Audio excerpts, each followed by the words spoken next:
In 2007, the United States entered what was later named the Great Recession, a product of subprime mortgages, low interest rates, and excessive spending.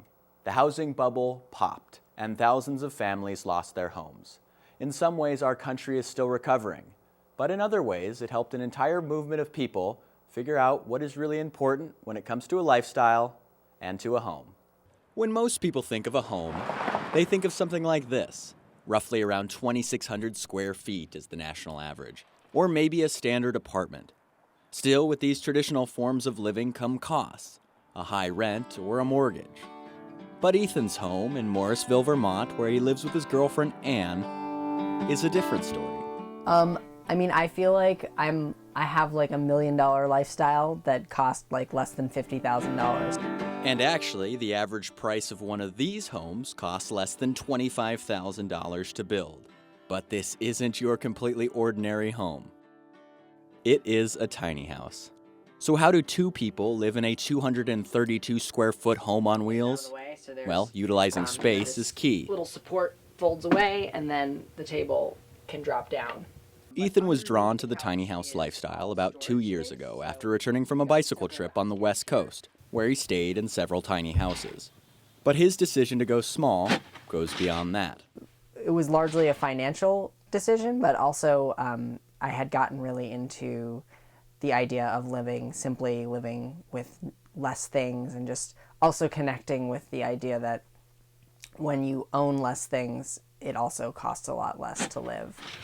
So Ethan, a technology coach who runs his own business, built his tiny house on land that was owned by a relative. The propane tank. With the help of a friend and a builder in town, it would soon become his dream home. Simple living here means that you don't spend a lot of time organizing or cleaning.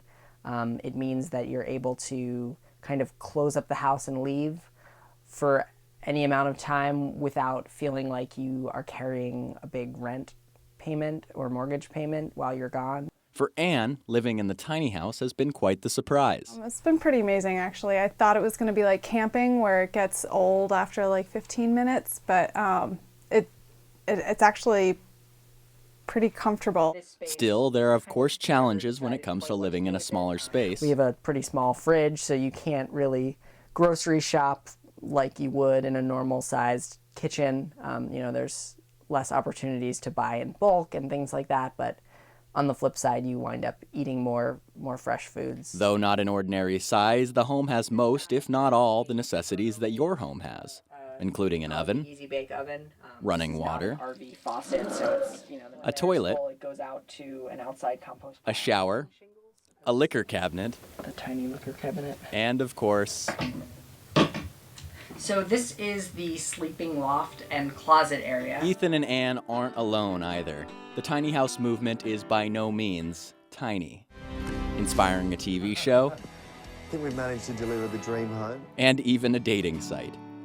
Since gaining popularity during the recession for their affordability, financial freedom, and for environmental reasons, tiny houses have been popping up everywhere, from Alaska to the East Coast, and on almost every continent in the world. The movement has grown so big that there are now even schools that teach people how to build tiny houses, even if you've so much as never picked up a hammer. I had never built anything before I started building this.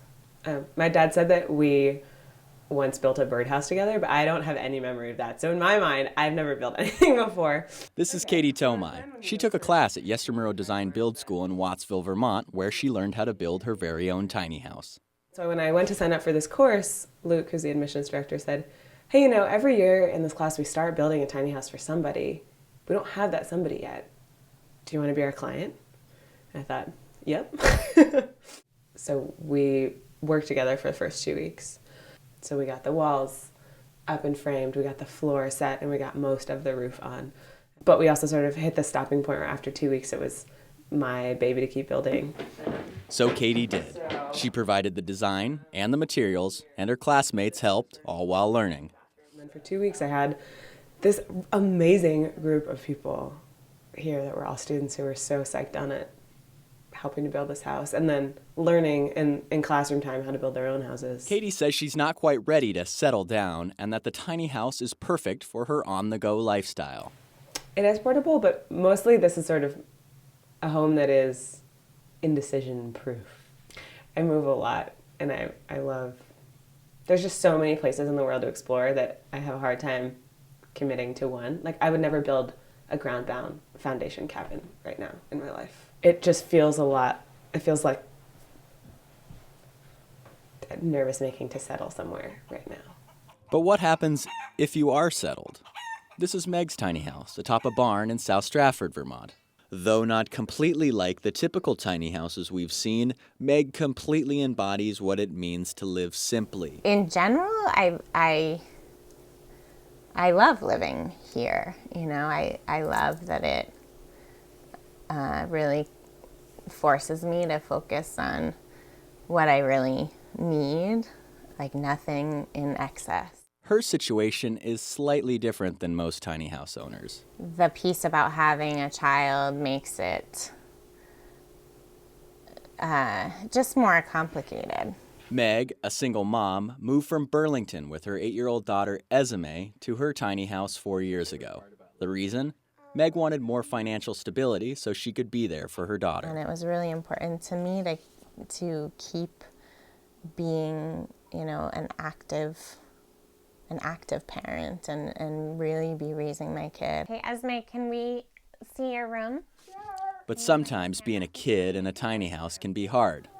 Sometimes she's frustrated, you know, when she wants to have a project out, or, you know, where she can't like have her toys laying all over the place. But overall, the tiny house lifestyle has been very special for both Meg and Esme. It feels really special, you know. I feel like this is like her foundation, you know, living simply and living small and really recognizing what that means, like financially and environmentally and, you know, socially and everything else. Meg also said that the tiny house will be something that both her and Esme will always remember. Still, they aren't completely ruling out ever moving into a bigger space, but for now it's near perfect, and Esme's friends also think it's pretty cool too.